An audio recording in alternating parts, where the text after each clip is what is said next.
I've known Alberto for 7 or 8 years now. He's tall, thin as a twig, glasses, definitely odd, in a good way, of course.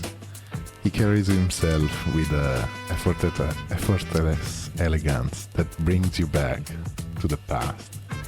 He's thoughtful, annoyingly kind, and with a razor-sharp mind, one of the sharpest I've ever seen.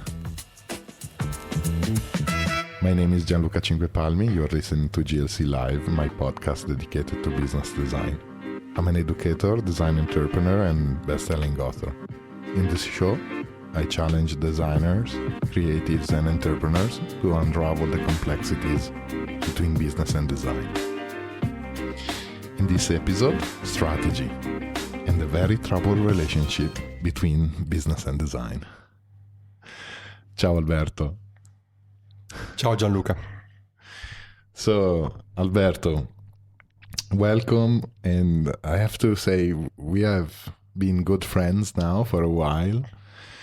So you embody everything that I thought was wrong in an entrepreneur, but actually end up being absolutely right. So can you tell us a little bit about your journey and what is Very Troubled Child? What's your background? And what brings you here today? Gianluca, with pleasure. So I'm a lawyer. A lawyer that makes bags. Yes, which is not really the first profession that you could think as the basis for entrepreneur. But I'm studied law, and I was a finance lawyer for almost 14 years, first in Milan, then in London, and finally in Hong Kong. And my job focused on assisting specific clients, mostly banks, on complex contracts, banking contracts called derivatives. So something very boring, in short. But very profitable. And the salary was good. That's what kept me on the track for many years. And it's also something bad because once you have a good salary, it's difficult to find an equally profitable niche if you want to be an entrepreneur, because you have a call to be an entrepreneur. Oh, that's great. So tell me the story of Very Troubled Child. And what is Very Troubled Child? Let's introduce Very Troubled Child in the first place. Very Troubled Child is my little business idea that came because as a joke, I can really say as a joke, after many failed attempts. But Very Troubled Child worked out. And Very Troubled Child started as a little thing, as an experiment for me, to try to create products inspired by movies, because I found a niche on the market of people interested in small cult movies that were also not finding on the market very high quality products and creative out of the mainstream tastes. And it worked out because at the beginning it was a bit a jump in the dark, but then slowly, by making mistakes and learning every day, my little idea of movie-inspired products eventually gained more focus, and my products became better and better until it gained a sustainable niche. So we had countless discussion about ideas and strategies. I still remember the first time you came, we were having a farewell party, I think, and you showed up with this bag and you said, "Oh, Gianluca, look, and what do you think about this bag?" This was your first question. That's true. I remember that night. That night was pretty memorable for me because it was the first night where I received the prototype from the factory of my first bag. So, to be honest, if I look back at that night, the product was a disaster. Like many times happens. Well, it was not a beta but an alpha of my bags, and it was an incredible joy to see my idea came to life, and still I had the world to conquer in front of me, and I was not sure if I would be able to sell my prototype. But seeing a real product in front of me and seeing the potential, even if the product was a disaster, was really an alpha, it was an amazing achievement. So better than money. So better than money. So if I can open up my secret, and we had this discussion some other times, and you know, you have zero design background, and I am a designer.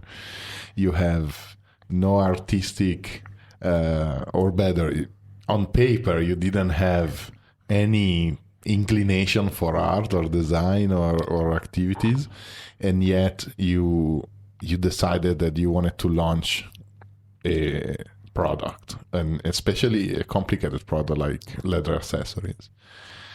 And so when you first told me, I remember I think I actually gave you an advice. I said, Alberto, don't waste your money and time on this, because this is very hard, and and we look at the product together, and I said, there are some flaws, etc., but your strategy was super strong. I think maybe, can we say that your initial strategy was stronger than your initial product?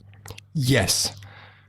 What saved me, notwithstanding the flaws of my initial prototypes, was exactly that my plan was slowly becoming foolproof. So my plan was to allow me failure in a painless way, so that even if I failed, I allowed myself room for recovery. So at the time you were still working Yes. as a lawyer, right? Yes. Very important. That was exactly a part of the plan. So to start this idea while I still had a revenue stream from my law job. So what's strategy to you, Alberto? My strategy at the beginning was product first. So to come up by trying and repeat, failing and repeat, trying to find a product that had appetite for purchase everywhere on the world, and margin high enough for me to make a profit. So it didn't matter whatever it was. It could have been underwear. It could have been Yes. Shoes. Gianluca, you may not remember because some time has passed, but at the beginning I started selling everything I could on the internet. So I tried mostly failing, selling bracelets, t-shirts, all stickers, notebooks, every kind of possible small items that I could come up that were inspired by movies and appealing a certain niche initially, and then that I could convince people to buy. And I remember that the first once I created and sold the first product, for me was like magic. Finding I still remember this lady from somewhere in Midwest US buying my stickers or my notebooks. So it was really magic. Selling a product that you create to somebody you don't know and who becomes fantastically entrenched in your vision is the biggest achievement of my brand, of my strategy. So at the time, I remember you told me a story. It was a bet, right? Between you and your friend, and you were saying Yes. $1. What was that's the story? so true. That's so true. Gianluca, you have a good memory because I even I forgot about it, but it's true. I had a friend working at Google, we are still very good friends, and we made a bet, because before he went working with Google, we both were working in banks in London. I was at JP Morgan and he was at Goldman Sachs, and we were bachelors and having lonely dinners at 11 p.m. In the city of London. We were very upset of our lifestyle. We were working too hard. And too long. And we looked at each other and said, look, we claim we are so smart and we do this life, which is terrible. So if we really would be smart as we claim we are, we should not be doing this life. And so we made a bet, me against Alessandro, where he bet €1 against me that I was able with that euro to create a company. And that's true. That's true, because after a few months of tinkering with different ideas, then I created a Very Troubled Child. Okay, so you focus more on the platform, right? Than you were saying, than the initial product. So you were saying, for me, it's more about the channel and the people and whatever, and the theme, the brand itself, rather than the actual product, because you were saying you were selling anything thematically different, etc. And then you refine your process. Yes, but the two things are not detached from each other. So product and strategy and theme are actually intertwined. Okay. So once you have the theme, you must still come up with a fantastic product. This is one of the most important things that was clear to me, and that I saw put me on a vantage point compared to the competition. Okay.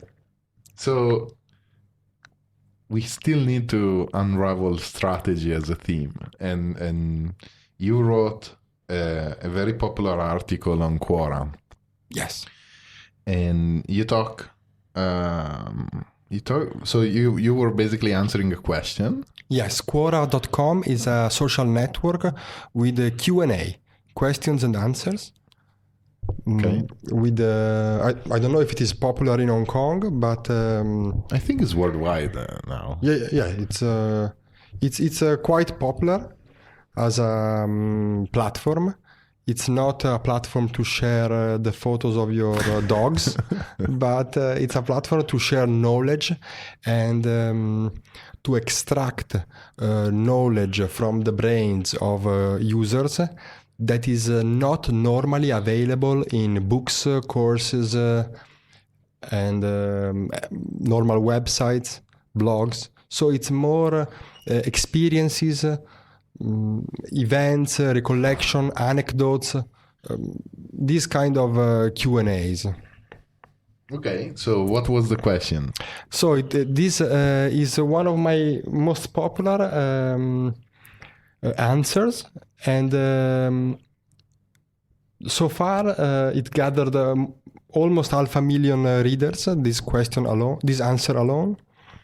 And the question was legitimate. It was started by a gentleman in Sweden, a 22 years old student who had just finished university, and asked, I am 22 years old and I want to be a millionaire by 35.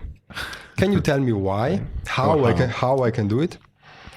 And when I stumbled upon that question, because somebody, now I forgot who, pointed me to that question. It was not on my feed, but somebody pointed me to it.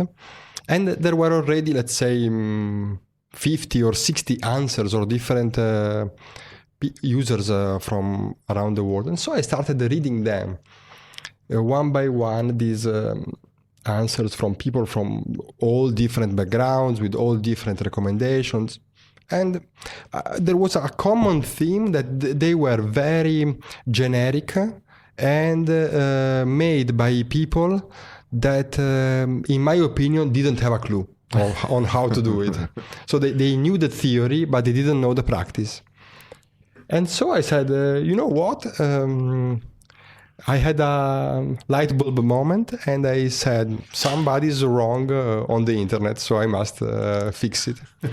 And I gave my own interpretation, my own battle plan, my own strategy on how to do it. And if I would have looked back at myself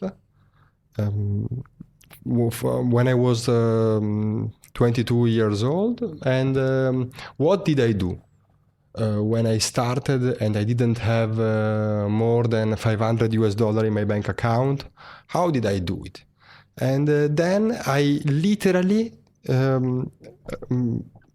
answered by putting one by one the steps that took me to achieve the final goal of being financially independent. Can you give us a glimpse? Yes. So, unfortunately, it's not very romantic. So it's my strategy for our audience that may want to check the answer on Quora is divided in two groups of steps. The first group, which is absolutely not very romantic, which is to drastically reduce your expenses.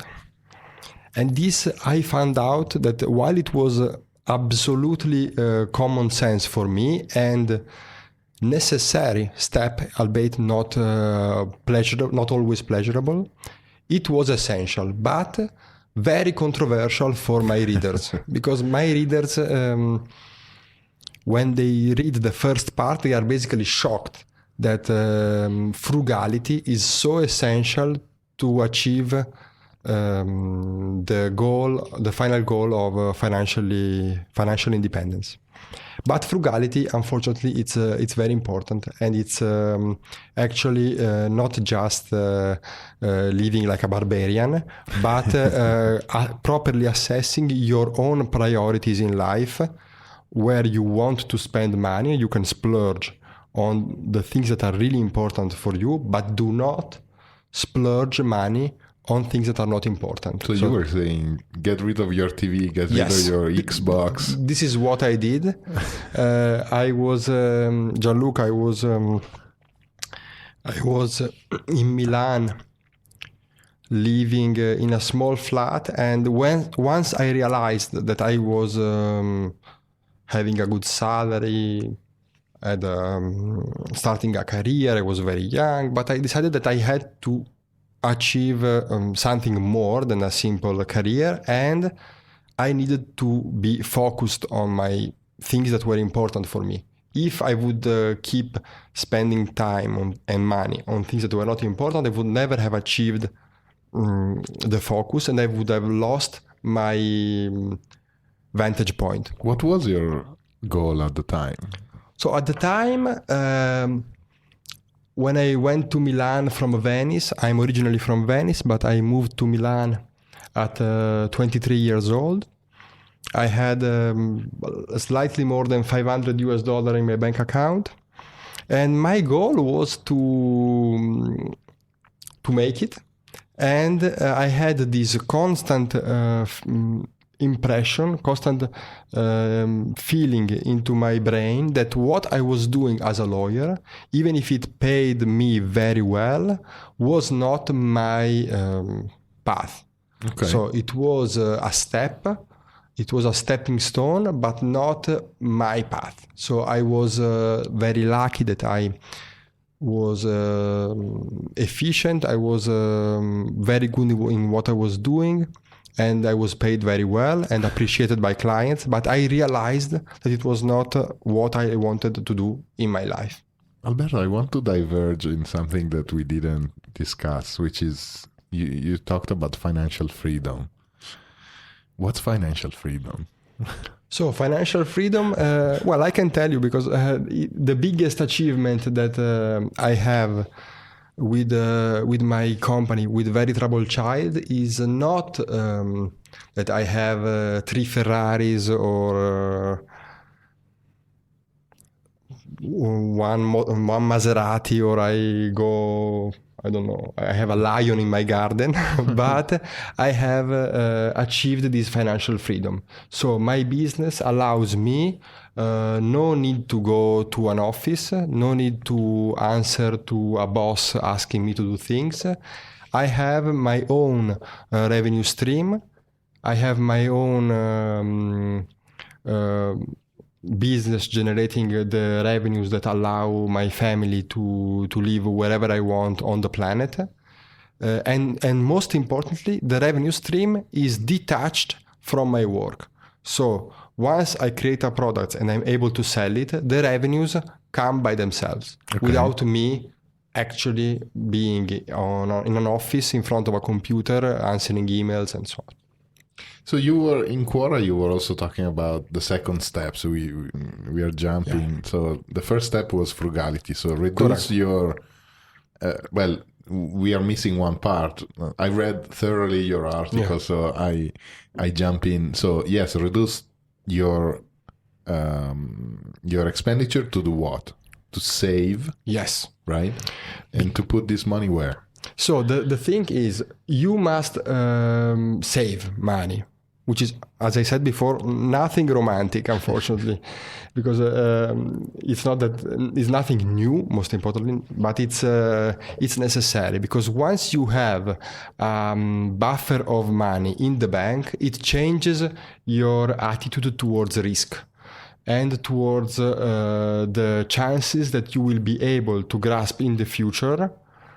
Knowing that if you will fail, and most often people fail, you will have a buffer behind you that will save you and allow you to fail safely. Okay, and then what do you do with these savings? So the second part of my answer on Quora, which is a bit more interesting, is the more exciting, let's say, than just being frugal, is to drastically increase your income, because there is no way that anybody, in my opinion, can achieve a financial independence goal just by working for somebody else and saving money.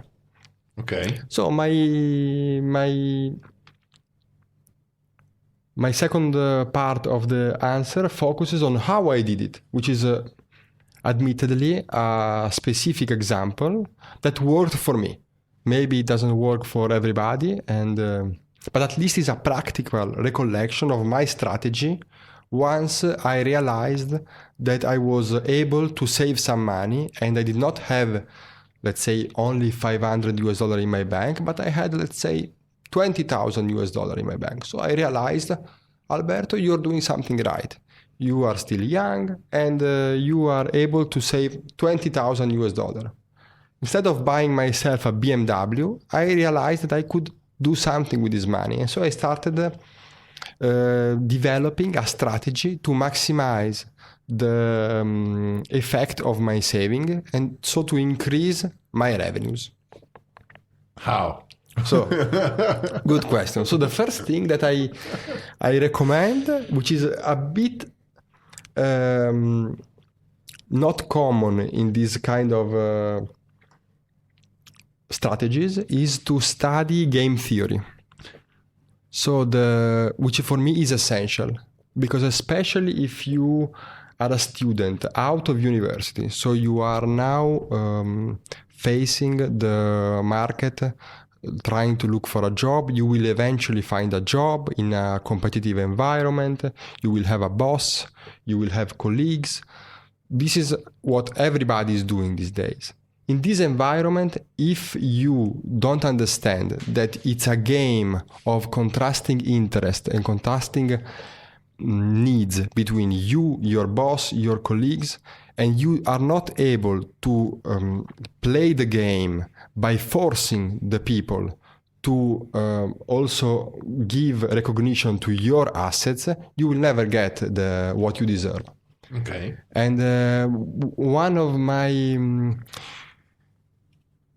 my first impressions when I started as a lawyer and I started being successful as a lawyer was that I was seeing my peers around me And I saw them not being necessarily recognized for how good they were. But there was a reason, because their bosses did not have any need to recognize. Because unless you force your who is above you on the ladder in any business environment, you must force the people above you to recognize what you are worth. If you are not able to force them, there is no way you are going to get what you are worth. And working and not being paid what you are worth, you are making a gift to somebody else. So, which I hated at the time. Well, you say forcing, but in reality is just bringing them to see what you're worth. Yes, right? So forcing, obviously I'm not a violent guy, so far from me to use violence to force anybody, so it's not my strategy. But I give you an example.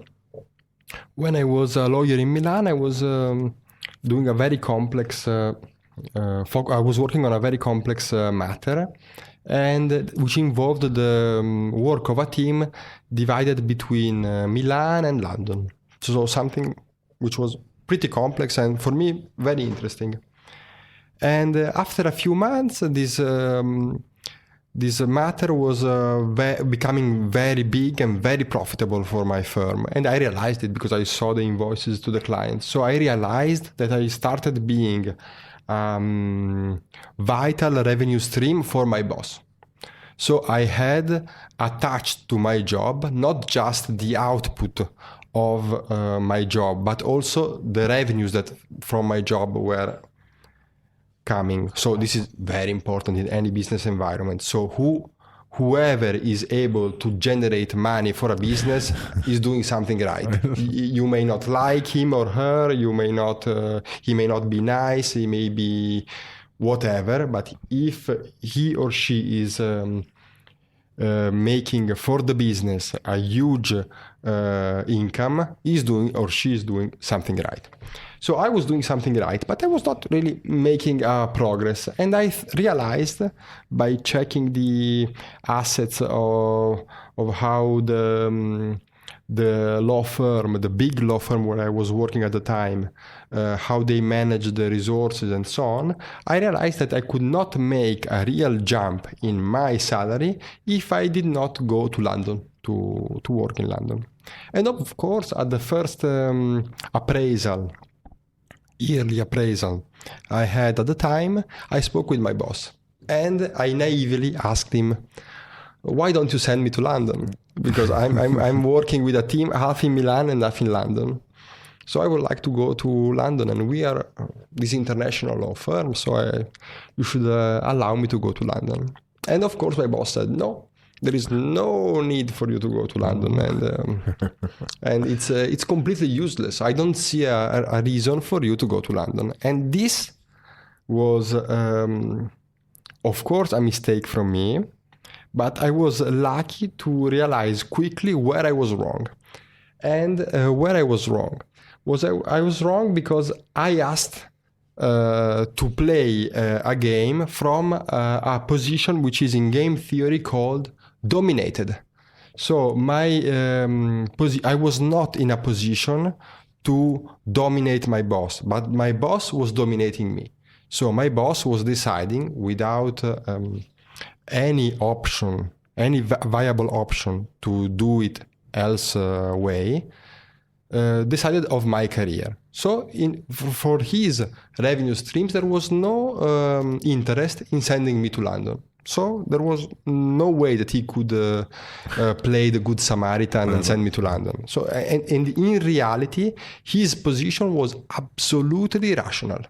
Was that I made a mistake. So what I did, I employed my following months to make a more stringent relationship with my London boss. And my London boss, after a few conference calls, he realized how important I was for him. And after some more time, you need to be patient because these things don't work overnight, ever. So you need patience, and you need good important. hard work and bringing results for the company and money. But at the end, my boss said, Alberto, why don't you come to London? So I asked my boss, but he said, no, don't worry, I will ask him. And so once the boss of my boss asked him to send Alberto to London, Alberto was sent to London 3 days later. That's amazing. Yes. So game theory, next. Yes. So game theory, and this After game theory? Yeah, game theory, actually, once you learn it, you realize that all companies use game theory. All companies use game theory to attract customers, to attach customers to their products, to fence off competitors, to...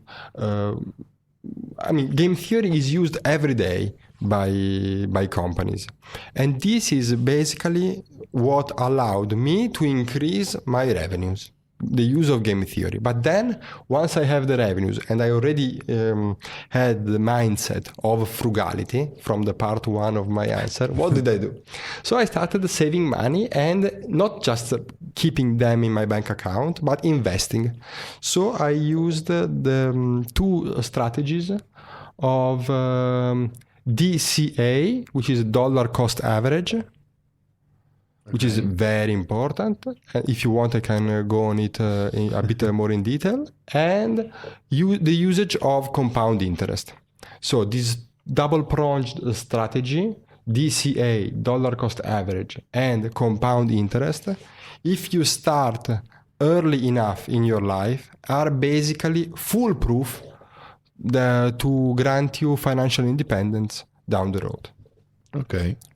So you were investing basically in the stock market? Yes, I was investing in the stock market. And think, Gianluca, that I started in May 2008. So 4 months before the Lehman Brothers collapse, where I lost 50% of my savings. It was 2008, 2009, the disaster.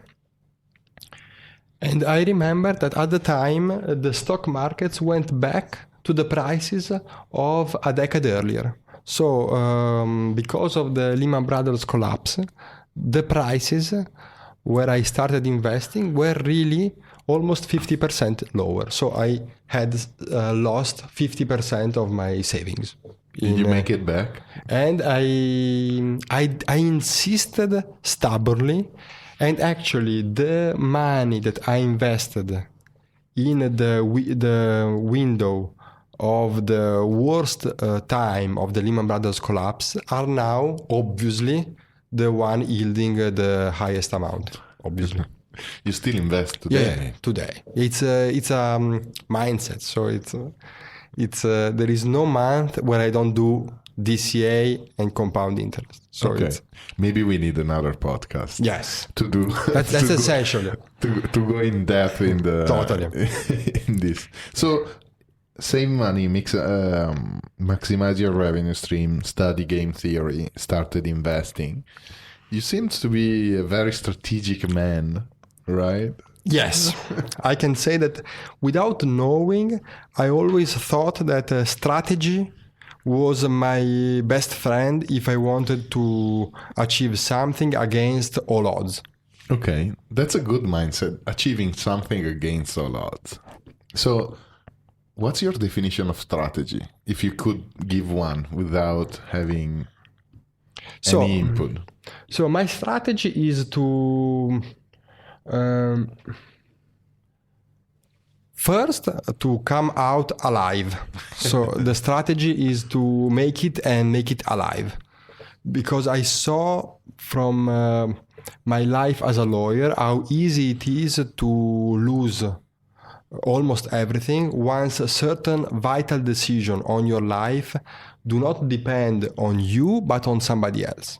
So once you realize that you, in a certain career path, you are under the spell of somebody else that may change his mind, may have his or her revenues disrupted by a competitor where you don't have anything to do with, but they can affect your position within the company, I realized that I had to create a parallel revenue stream that didn't allow my boss to be my only source of income for me. Okay. So the question of defining strategies always fascinated me as well.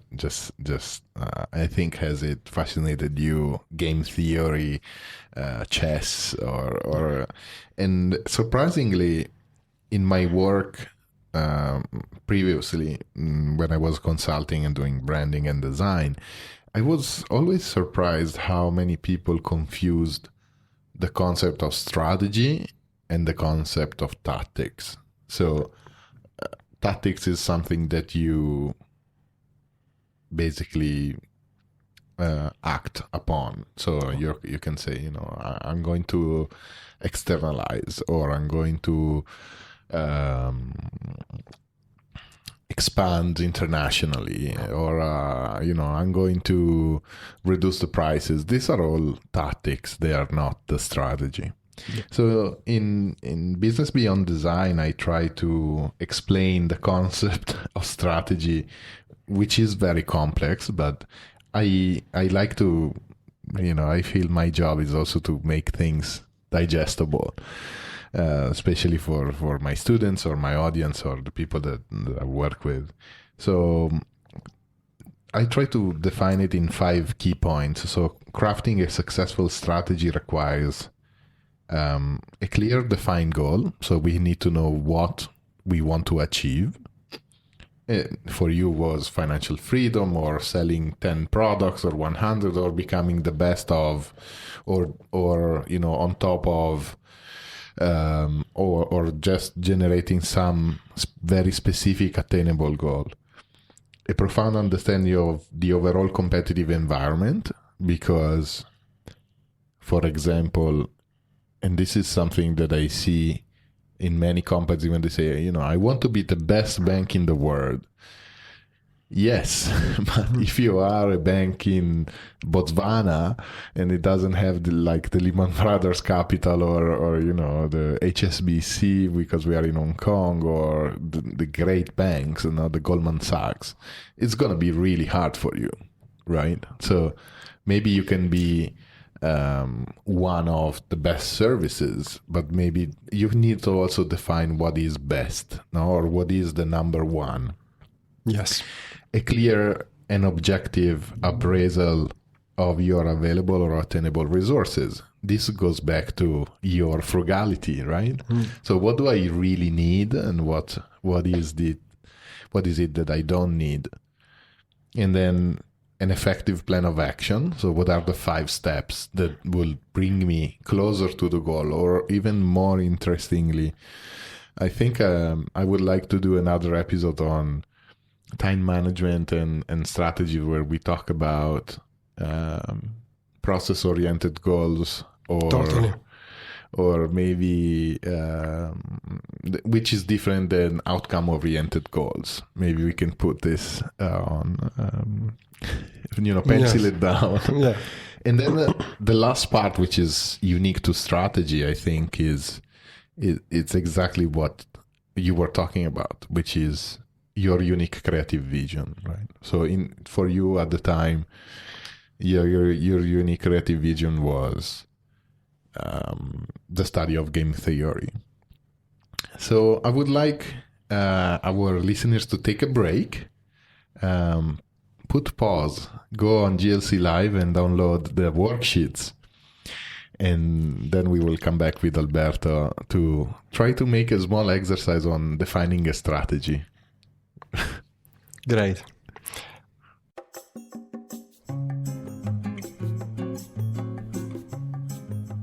This interlude is sponsored by GLC.live. Please visit GLC.live. That's GLC.live. Or Golf Lima, Charlie Lima, India Victor Eco. Or good lies can live in valleys everywhere. Oh, And one more thing, don't forget to download the worksheets for this episode. Bye!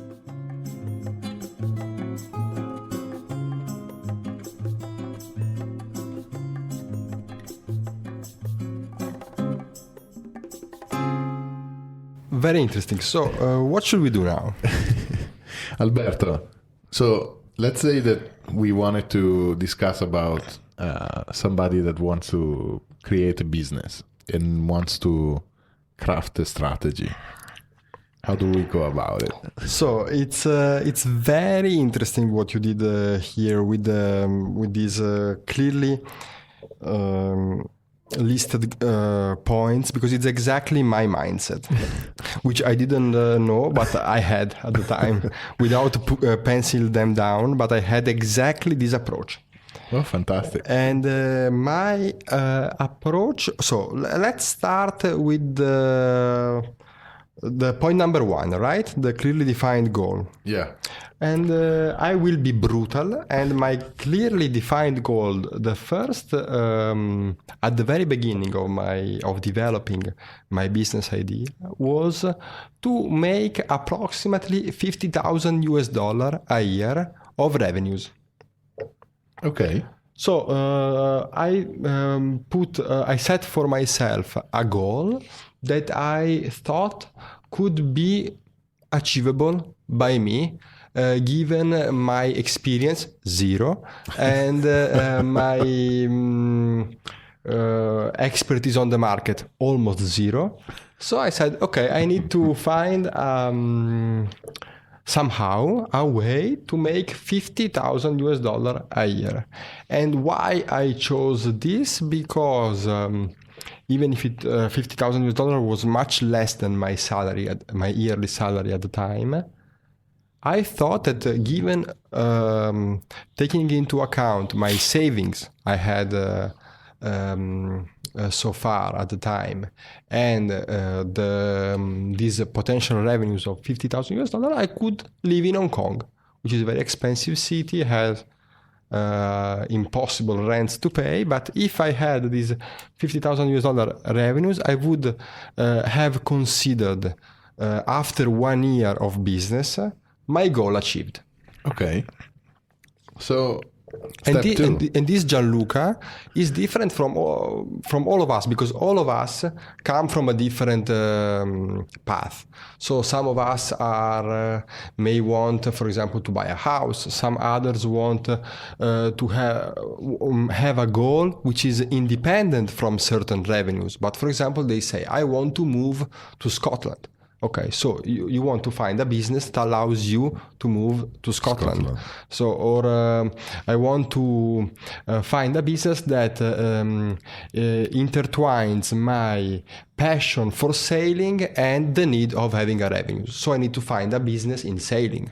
So everybody of us has different goals in life, and so that was mine, which is not, again, romantic, but allowed me to live in Hong Kong. Okay, so next, number 2, environment. Did you study your environment? Yes. So first, one of the advices that I found surprisingly simple but on point on the internet when people need to start a business is the following: to check where you spend money on the internet, and to see on the internet if there are enough people like you spending money like you on certain products.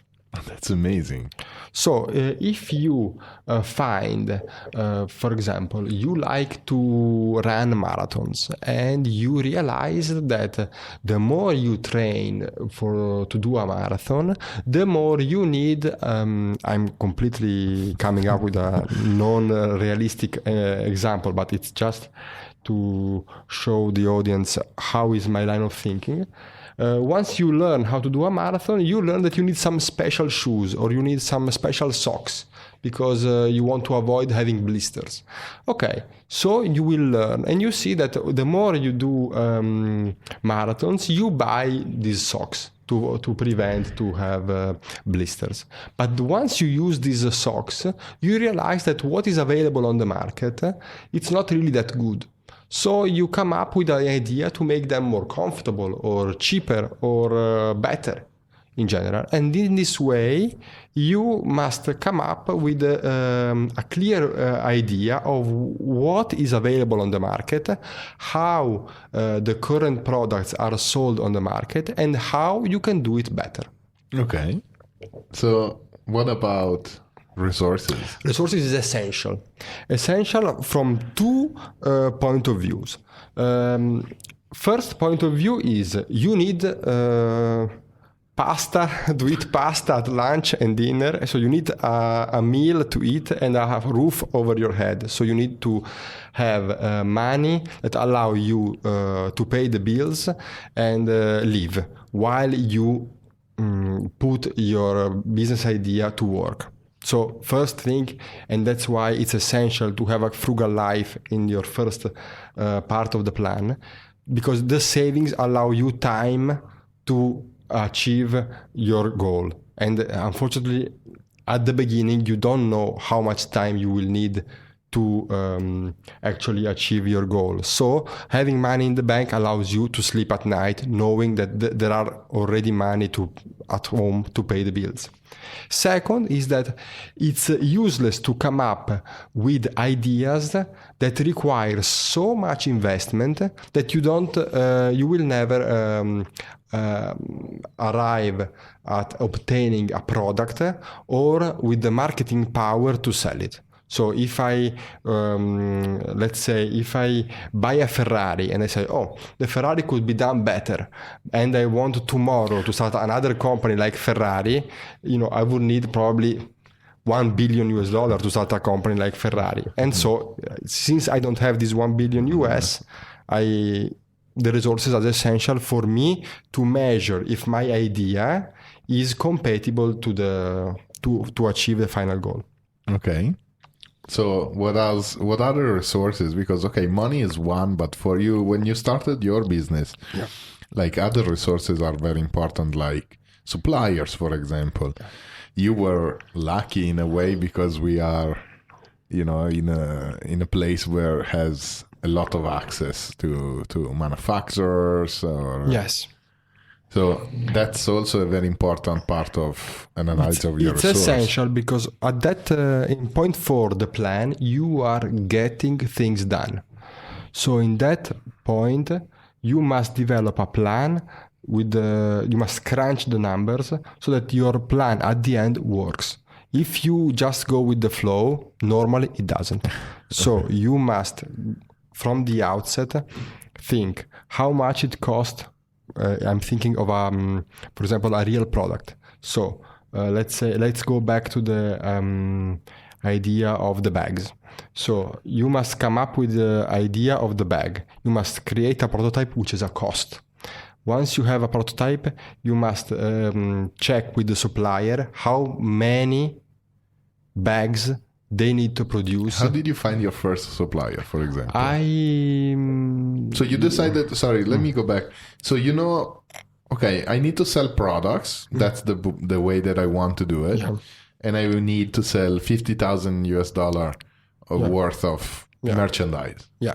Then you looked at your environment and you said, okay, I'm going to start analyzing the internet. What do I find? Blah, blah, blah. You found a niche, or better, you decided you wanted to focus on that movie-inspired, themed objects, and then you started testing on the market, right? So you went, okay, I'm going to do a notebook, I'm going to do stickers, t-shirts, blah, blah, blah, and finally you went down to accessories and you say, okay, there is traction to this product. Yeah. But your resources at the time, how did you find, once you decided that you wanted to do, for example, leather bags, how did you find the supplier? So I first checked on the internet how you create a bag, so how you manufacture a bag. That's interesting. I did a quick fashion school by checking a blog post from people more expert than me on how to do the bag. And then I browsed the internet, all the websites, directories, Alibaba, to find suppliers. And my idea of a bag was very difficult to put in practice on a product, and very expensive at the same time. Very difficult, very expensive, and also my numbers were very small. So there was very little appetite from companies to work with me. Also, nobody knew me. So it was very, very difficult. But I contacted companies almost everywhere. So in US, Italy, China, Japan, Pakistan, Africa. So wherever I could find somebody that would like to believe in my idea and create a prototype and then come up with a plan, I would have worked with them. And then eventually I found a company, and then we slowly started thinking about the prototype. I worked with a designer helping me, to a remote designer, helping me with the designing of the product, of the design elements. And then we worked with the supplier, and we came up with the first prototype. Okay. And that was the number one. But then there is the point essential of pricing your product. Okay. Now this shifts to your plan of action. Yes. Right? Yes. Okay. Pricing. Now we have our resources. So we have our goal. We need 50K. We know our environment. We made the research. We analyze our resources. We know how much money we can spend. This is back to our original plan. And now there is a plan of action. Yes, because one thing is to sell a t-shirt for $19 and ship it to a customer in South Africa, for example. But one other thing is to sell a bag for $1,000 and ship it to a customer in Brazil or Dallas. So each product has different challenges. So my plan was to price my product high enough to allow me a profit, and to sell enough that minimized my risk of unsold bags in case my product was not successful. So at the beginning, I priced my bag at a price that allowed me to sell 8.5 bags and break even on the first batch of 50, which was the first minimum order quantity that my supplier was willing to manufacture for me. So I would have had, once created the prototype, I would have had to pay for 50 bags, but by selling at a margin 8.5, I would have recovered the initial financial expense. Why 8.5? Why not 10 or 5? Well, because so the higher you go, so for example, instead of 8.5, let's say 10 or 12, you need more sales, and you have less remaining products of the original 50 of your profit. So you need to find a balance between a good price for the customers, but also a good price for you. Otherwise, I don't believe in these businesses that start the whole traction phase never making a profit. So the businesses that, for example, have revenues but no profit because they don't work for me. So this business, I know that worked for, especially in this internet age, work for many businesses, but not Mr. for me. Zuckerberg knows. Exactly. Also, by allowing me at the very beginning, notwithstanding dozens of mistakes I did at the beginning, but allowing me a slice of margin of profit from the very beginning, it allowed me to immediately grasp that there was profitability inside, and allowed me never to ask money to anybody to help me with the business idea. That's great. And so, last but not least, and this links back to the original part, what was your creative vision? Yes, this is essential because it developed with time and with the analysis of what I liked and what my customers also liked. Okay. Because I had a vision of style, color combinations, travel, Italian flair. I had this vision, but also this vision need a daily cold shower to see if the customers also appreciate your vision. Because having a vision that doesn't sell, it's really, you can have a Pinterest mood board. But in my case, I wanted to sell. So I had a vision of a product that I liked, of the most diverse area of merchandising. So pajamas, belts, swimwear, leather bags, sweaters. I had a vision. But I wanted to see slowly, step by step, if also I could take my customers by hand and make them appreciating this vision. What was the very, very, very first product you sold? The very, very first? It was a notebook. A notebook? A notebook, yes. Okay. It was a notebook. I still remember it was 2013. It was a notebook that I only designed in Photoshop. So I didn't have the product. This is basically a virtual product development, because you don't even create a prototype, because it was so simple. Okay. It was a notebook, and I put a listing on Etsy.com. So you didn't even have your website. You said, let me check if this works. Totally correct.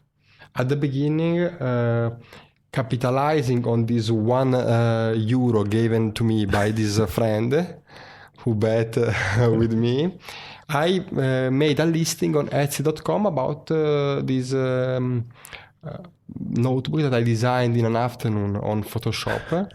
And it took me 3 weeks to find somebody who bought the notebook on Etsy, and the notebook was sold for $9.90. When I sold it, I didn't even have the product because I only had the file on my computer, and so I looked at my then girlfriend and I said, "We need to find someone." What do we do? We sold a notebook. I remember that I was on holiday in Thailand, and I got the notification of the sale, and I said, what do? I can refund the money if I think it's not worth it, or I can start a journey to see if this notebook I can manufacture somewhere in Hong Kong. And I did it. And the more I kept selling, the more I gained knowledge on how to make notebooks. And so I found better suppliers, cheaper prices, better quality. So, and this slowly developed and morphed into a bigger thing. So basically, if your creative vision at the beginning was, let me look what I like. So you started by analyzing, like we said before, the things that you liked on the internet. So you are an avid, I don't know in English how we say, somebody that is in love with movies. Yeah, right? Movie nerd. And so you started looking at all of this merchandise, and you said, why don't I find something interesting, because I would buy this myself. Yes, right? I was seeing what was already available on the market, and I thought, let's make it better. Exactly. You remember, I think, yeah, we are the same age. You remember the Batmania when in 1992, was it 1992 or 89? I don't remember. I think it was the final 80s. It finally it is when Batman came in, everything was Bat branded. So basically, that's what you did in 20 years later. Yeah, totally. So you started by this was your vision. You're saying if there is something that I appreciate within your own niche, of course you were not going after the mainstream. Correct. Never blockbusters. Never blockbusters. Because merchandising for blockbusters, it's already ultra exploited niche. So you are never going to win in a market where you measure yourself already with the people more expert than you, with much more financial firepower, etc. And I think your strength was also the creative vision that you originally had of a lifestyle. Yes. Right? Because now, if we look at Very Troubled Child, and I love to have this conversation with you, Alberto, because I followed you from day one, and I see how the vision morphed and changed. Because then you also became the advocate of your own brand. Your own vacation becomes the photo shooting for your new collection. Totally. Right. Totally. It's something that surprised myself first, that my customers believed in this way before I even believed in this. So the quality of my products allowed me to gain credibility, to gain authority on certain areas of products, let's say bags, sweaters, and so on, that by slowly expanding the perimeter of my items, of my kind of items I was selling, I saw, with ups and downs, that my customer followed the idea. And so they believed in this vision I had at the beginning, really like a seed put into the ground of the internet. But then the seed developed, and by seeing what I was selling and what I was not selling, because there are always mistakes to be done. I remember there was a moment the website had, I don't remember, like 100 products. Yeah, because these are mistakes done because you were testing. Yes, exactly. You have this outburst of creativity, but also you make mistakes because not everything is really profitable, and not everything catches the people's imagination. Mm-hmm. So at the beginning you don't know, because there are some products where you believe immensely in and people don't care about, and accidental products which are maybe the outcome of a midnight idea, and you said, you know what, let's try this. In reality, can you tell me something you really believed in and didn't work at all? Yes. It's I remember that, for example, some sweaters. I love the idea. I chose the best possible wool from Austria. We really hired an amazing designer, but then I realized that for my customers, the niche to which I could market these kind of sweaters was too small to allow me substantial profit. And when you don't make a profit, regardless of how cool is your idea, it doesn't work. I remember. Is it the Zermatt one? Correct. I loved it.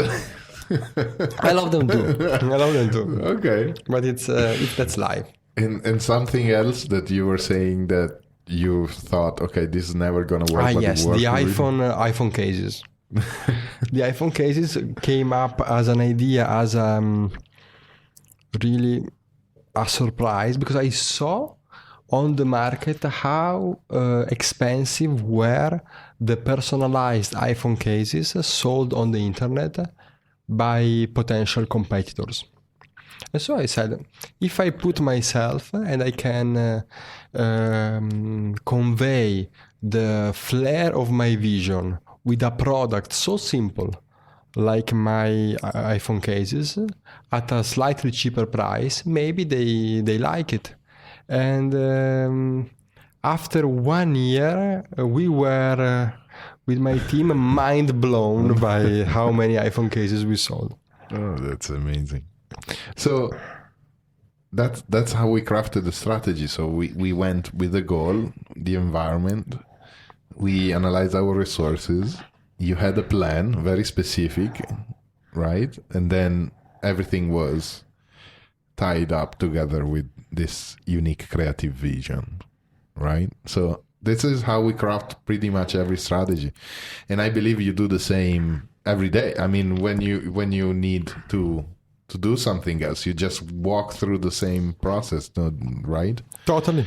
And sometimes you put yourself into trying to be as specific as possible, but sometimes you also need some leeway because the reality often surprises you, gives you lesson, you learn many things along the way, so you must always be ready to adapt, because sometimes, for example, you realize that the goal is not achievable in 1 year, but it's achievable in 2 years.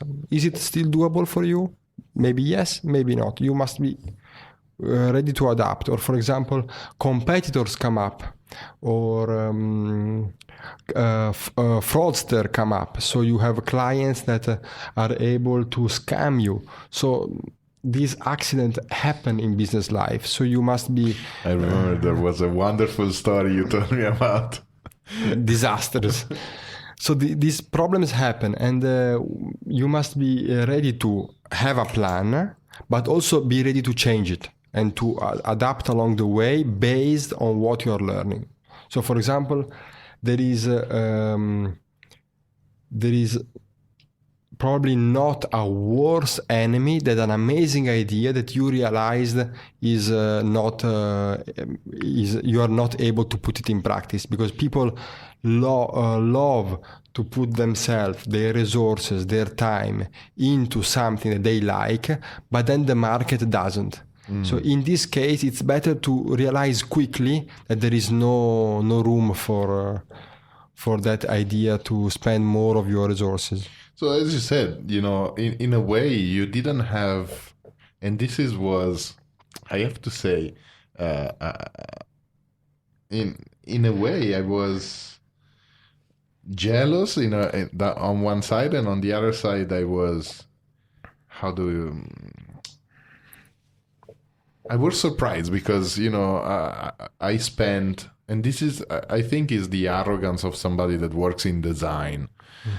But the originality of the product or the quality of the product, like this, and you went instead of going top down, you went bottom up. You said, okay, what are the numbers? What's gonna sell? How gonna sell it? So you went instead of from a creative, and so instead of imposing your vision, you created a vision for your customers that you already know that was going to be accepted. Totally. And quality was a requirement, not just because I wanted to price something high or because I wanted to make the best possible product, but because I wanted to minimize the customer's complaint. Because customers' complaint are a huge pain for any business.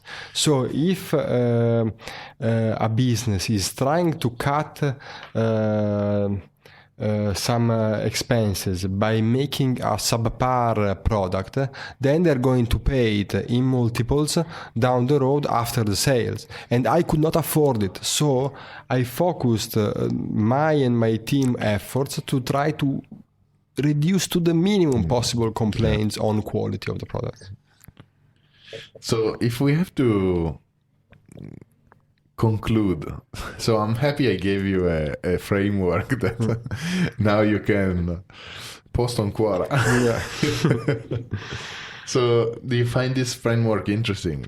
Yes, it's. I think I told you in the past that without even knowing that there could be a framework written down, mentally, my brain was already hardwired to follow this framework.